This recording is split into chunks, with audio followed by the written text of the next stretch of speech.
একটা বনে হাতি এবং বানর খুব আনন্দে দিন কাটাচ্ছিল, কিন্তু তাদের আনন্দ আর বেশি দিন রইল না। একটা হিংসুটে টার্কি পাখি বনের মধ্যে অন্যদের আনন্দ দেখলে খুব হিংসে জ্বলে মরতো। তাই সে জাদুর মাধ্যমে তার ডিম ও বাচ্চা বনের মধ্যে পাঠিয়ে দিত। তারা এসে যে খবর দিত সেই খবর অনুযায়ী আনন্দে থাকা প্রাণীদের শাস্তি দিত।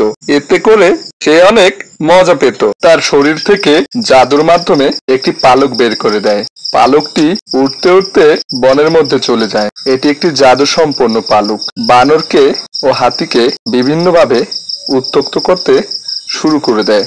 জাদুর পালকটি এক এক করে এবং হাতির কাছে গিয়ে তাদের রীতিমতো বিরক্ত করতে শুরু করে দেয়। হাতি এবং বানর কোনোভাবেই পালকটিকে দূরে সরিয়ে দিতে পারে না। তারা অনেক চেষ্টা করতে থাকে পালকটি একটি উঁচু জায়গা থেকে ফেলে দেয়, কিন্তু কোনো কর্মেই সেটি আর হয়ে ওঠা সম্ভব হয় না, কারণ এটি একটি জাদুর পালক।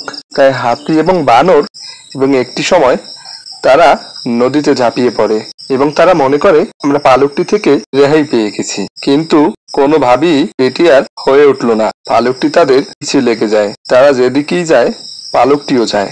আরেক বন্ধু জিরাফ তাকে বিরক্ত করা শুরু করে দিয়েছে।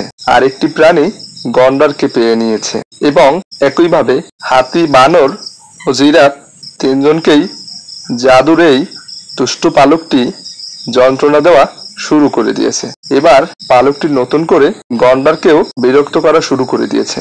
তাই তারা পালক নিয়ে ছুটছে আর ছুটছে এবং সর্বশেষ একটি উপায় তারা পেয়ে গেছে, অর্থাৎ জাদুর পালকের মালিককে খুঁজে পেয়েছে এবং তাকে বলে, তোমার এই জাদুর পালক নিয়ে তুমি রেখে দাও এবং আমাদের এই হতাশা থেকে মুক্তি দাও। তোমার কাছে যেটি মজা লাগে আমাদের কাছে সেটি হচ্ছে সাজা। এরপরে সবাই ধন্যবাদ জানিয়ে চলে গেল। এই গল্পটি থেকে আমরা যে বিষয়টি জানতে পারলাম, কারো কাছে যে বিষয়টি মজার এবং অন্যজনের কাছে সেই বিষয়টি সাজার। চ্যানেলটি ভালো লাগলে সাবস্ক্রাইব করে পাশেই থাকুন।